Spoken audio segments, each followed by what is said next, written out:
Ok, sửa đâyទាំងអស់គ្នាថ្ងៃនេះចង់បង្ហាញបន្តិចពាក់ព័ន្ធជាមួយនឹងបញ្ហាឡានរបស់ Bruce ឬក៏ Bruce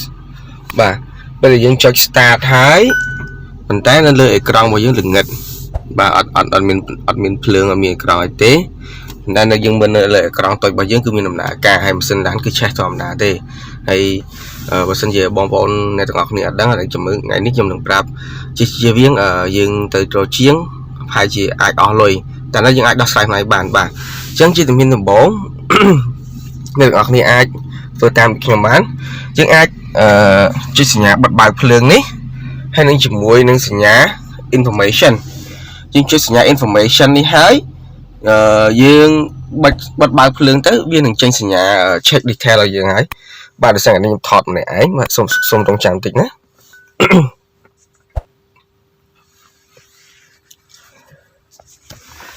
បាទអញ្ចឹងខ្ញុំនឹងចុចសញ្ញាទៅលើ information អូអូខេជួយកាន់តិចអូខេខ្ញុំរកអ្នកជំនួយការបានហើយអញ្ចឹងយើងអាចជួយឆែកមកនេះយើងចុច information ហើយបន្តមកយើងចុចភ្លើងបិទបើកបាទអញ្ចឹងយើងឃើញសញ្ញា menu យើងពី menu យើងយក display check យើង check មើលទៅលើយកពាក្យថា vehicle single check បាទយើងមើលប្រភេទ battery របស់យើងអាគុយរបស់យើងគឺ 14.1 ទេបាទអញ្ចឹង capacity របស់យើង function យើងនៅធម្មតាអញ្ចឹងបន្តមកយើងរោ gear យើងជន់ gear 2-3 ដងទៅបាទឲ្យឡានឆេះឲ្យភ្លើងដំណើរការបន្តិចបាទបន្តមកទៀតយើងជន់ប្រាំងពលុតហើយយើងបើកភ្លើងមកវិញបាទនៅលើតាប្លូរបស់យើងនៅតែភ្លើងអត់ទាន់មានដដែលទេអញ្ចឹងអ្នកទាំងអស់គ្នាអាចធ្វើបានតាមដូចខ្ញុំអញ្ចឹងណាយើងចូលមកជំនាញដំបូងយើងចុច information ហើយបិទបើកភ្លើងបាទអញ្ចឹងយើងឃើញពាក្យ menu យើងយកធ្វើដូចលក្ខខណ្ឌបែបនេះដដែលប្រហែលជា3 ទៅ 4 ដងបានអាចឡានហ្នឹងអេក្រង់របស់វានឹងបានអាចមានភ្លើងឡើងវិញអ្នកទាំងអស់គ្នាអាចប្រហែលជាគិតថាវាមិនអាចទៅរួចប៉ុន្តែយើងបានធ្វើអញ្ចឹងជារៀងរាល់ដងគឺយើងអាចមានប្រសិទ្ធភាពបាន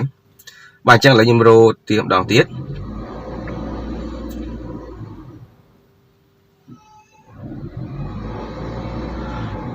អូខេខ្ញុំចុចបិទភ្លើងវិញអូខេអញ្ចឹងលើកនេះលើកទី3ជាអ្នកអាច check មើលបាន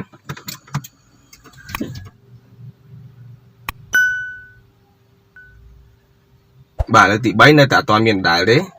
ញ្ចឹងយកពាក្យ information ហើយបើកភ្លើងម្ដងទៀតដើម្បីឲ្យចេញ menu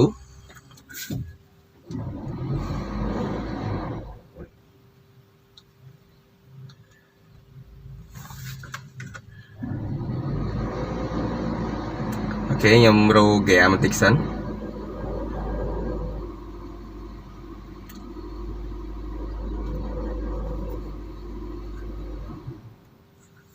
ូខេខ្ញុំបិទផ្លុតវិញអូខេនៅលើកទី4ហើយ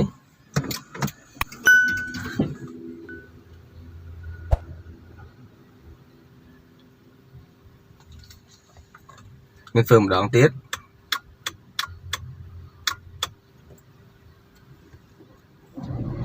អូខេ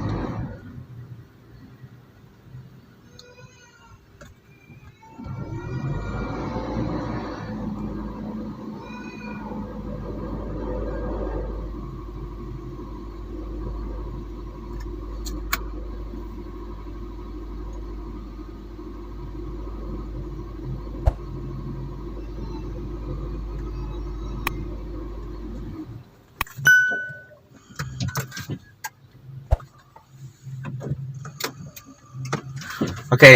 5លើកបានអ្នកនរគ្នាមិនឃើញមិនចេញបាទអញ្ចឹងពីមុនហ្នឹងយើងអត់បានឃើញទេប៉ុន្តែយើងធ្វើអញ្ចឹងទៅខ្ញុំធ្វើចំនួន5ដងបានអេក្រង់របស់ខ្ញុំរត់ត្រឡប់មកធម្មតាវិញអញ្ចឹងអ្នកនរគ្នាពេលខ្លះក៏អាចជួបបញ្ហាអ្នកនរគ្នាអញ្ចឹងដែរអញ្ចឹងអ្នកនរគ្នាអាចសាកល្បងធ្វើតាមនេះបានបាទអូខេអរគុណច្រើន